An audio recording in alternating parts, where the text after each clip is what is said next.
Mon podcast IMO.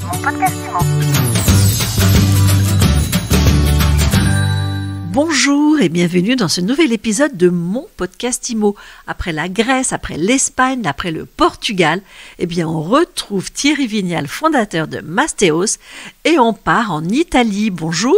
Salut Ariane. C'est une bonne idée de s'intéresser au marché italien, Thierry? Ça ne peut être qu'une bonne idée. L'Italie, c'est le berceau de la Dolce Vita, le plus beau pays du monde, après la France évidemment. Et c'est un marché immobilier qui est en solde. Pourquoi ? Parce que c'est un cas unique en Europe. C'est le seul marché immobilier qui n'a pas encore connu de reprise. Je vous rappelle l'histoire des prix immobiliers européens. 2000, ils explosent. 2008, crise des subprimes. Tout le pourtour méditerranéen s'effondre. La Grèce perd 50%, l'Espagne perd 40%, l'Italie aussi, sauf que ces autres pays se reprennent en 2015, alors que l'Italie continue sa chute des prix. Alors, c'est vrai que ça donne pas envie d'écrire comme ça, mais il faut le voir aussi du bon côté. Les prix n'ont jamais été aussi abordables en Italie, surtout à Rome. Et dans notre sondage qu'on a fait en début d'année chez Mastéos auprès de 1000 Français, ça reste dans le top 3 des destinations pour un investissement locatif pour les Français. Donc si j'entends bien, l'Italie c'est un marché qui s'enfonce depuis 2008, qui est à la baisse, mais on y va, on investit quand même. Il y a un moment où les marchés se reprennent parce qu'ils peuvent pas s'enfoncer éternellement. On parle de Rome, c'est une ville qui a 3 millénaires. Effectivement, à Rome, ce qui valait 400 000 euros il y a 10 ans vaut aujourd'hui 300 000 euros. C'est une ville qui accueille 27 millions de touristes par an, alors qu'elle a 3 millions d'habitants. Donc il y a un vrai dynamisme et il y a une vraie tension locative. Et donc autant en profiter de cette baisse de prix. Avant d'entrer dans le vif du sujet, de savoir où est-ce qu'on investit, à quel prix, comment il s'explique ce recul des prix ? On a une crise économique, une crise immobilière ? C'est avant tout un problème démographique. L'Italie ne produit pas assez de bébés. Le taux de natalité de 1,2 enfants par femme versus 1,9 en France. Donc c'est un pays qui perd 400 000 habitants chaque année, qui va en perdre 10 millions au cours des 50 prochaines. La population va être divisée par 2 au cours du siècle suivant. C'est un pays qui connaît une vraie crise démographique, donc les logements se vident. C'est l'inverse de la France où on a une démographie très dynamique et une pénurie de logements, ce qui fait monter les prix. L'Italie, c'est l'effet inverse. C'est essentiellement ça. Après, on a une dette sur PIB qui est au-dessus de 155%. Sur fond de remontée des taux, c'est vrai que c'est pas un cocktail idéal économiquement, mais certaines villes résistent et font office de précurseurs d'un effet de rattrapage à prévoir, typiquement Milan. Depuis l'exposition universelle de 2015, c'est une ville qui a pris 40%. Et je pense que on peut parier sur le futur Milan italien, parce qu'il y a un moment, ces villes-là, elles se reprennent, elles trouvent leur rebond, et on aurait été bien content d'acheter à 3 000 euros du mètre carré à Rome quand ça aura fait la dynamique milanaise. Donc on y croit, on se lance. Quand on pense à l'Italie, on pense à Venise, on pense à Florence. Est-ce que ce sont des bons choix, ces villes qui sont les premières qui nous viennent à l'esprit ? Faut pas confondre le plaisir touristique et l'investissement financier. Alors c'est vrai que quand on parle de l'Italie, il y a une vraie porosité entre la notion de résidence secondaire et d'investissement locatif, parce qu'en général on mélange les deux. Néanmoins, Florence et Venise, on oublie, c'est des marchés qui sont complètement saturés et inaccessibles. Il y a un coin assez intéressant.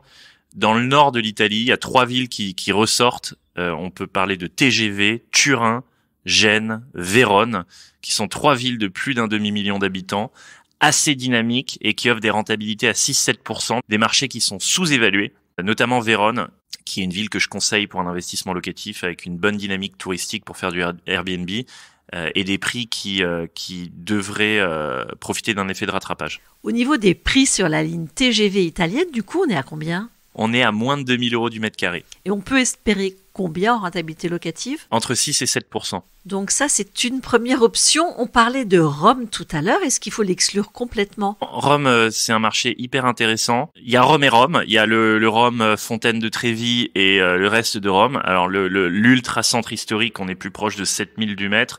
Mais Rome pris dans son ensemble, on est à 3000 euros du mètre carré.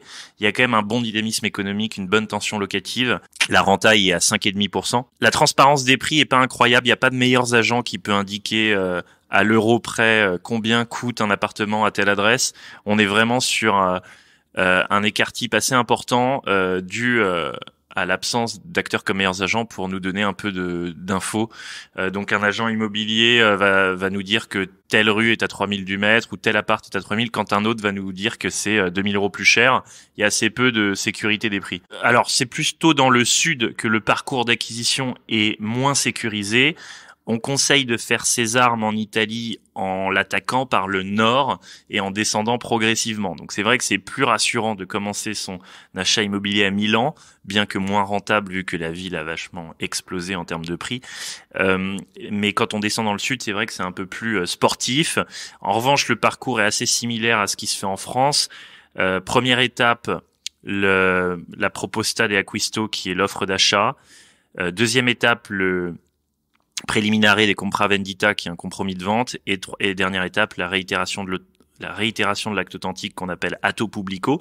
Donc voilà les trois mêmes étapes. En revanche, moins de clauses protectrices de l'acquéreur, on n'a pas de délai de rétractation, on n'a pas de conditions suspensives de prêt, on n'a pas de garantie des vices cachés. Donc on voit qu'on est assez bien loti en France avec ces clauses-là. Et au niveau de l'offre, elle est assez engageante contrairement à la France, elle fait penser à la reserva espagnole où il faut, dès l'offre, faire un chèque qu'on donne à l'agent immobilier pour montrer au vendeur qu'on est sérieux. Et donc normalement on attend l'acompte de la promesse de vente en France. Ici, ça se fait dès l'offre. Et donc c'est très engageant de faire une offre et c'est très stressant. Il n'y a pas de règle en général, c'est des montants.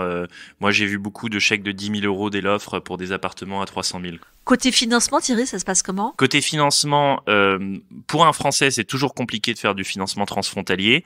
Soit on va avoir une banque en France qui va nous hypothéquer un bien vierge des dettes qu'on possède en France, et donc elle va coller une hypothèque sur ce bien et nous prêter la somme équivalente pour l'investir en Italie. Ou alors nantissement de cash ou d'épargne. Mais bon, encore faut-il en avoir, ce qui n'est pas le cas de tout le monde. Et si on va en Italie pour emprunter, la banque demandera à un non-résident fiscal 50% d'apport. 40% plus 10% de frais de notaire. Alors qu'un Italien sera à 30%. On n'a pas encore évoqué la fiscalité en Italie.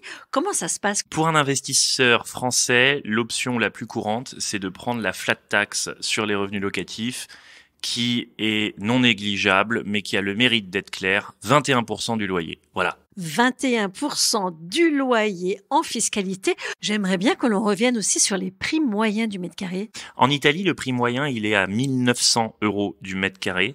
C'est un peu plus de la moitié des prix français moyens. La renta moyenne en Italie, elle aussi entre 6 et 6,5, ce qui est plus élevé qu'en France, au moins d'un point. À Rome, on va tourner autour de 5%, à Milan à 4%. Dans les villes TGV que j'ai citées, on est plus proche de 7. Et plus on descend dans le sud, plus la renta augmente, jusqu'à 9% à Syracuse.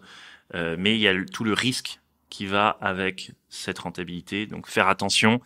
Moi, je conseille de rester dans le nord italien pour se sécuriser. Alors, si on suit vos conseils, Thierry, on achète aujourd'hui à bon prix. Quand on va revendre avec de la plus-value, comment ça va se passer ? Il y a un point très intéressant, c'est que on est exonéré d'impôt sur la plus-value si on revend après 5 ans de détention.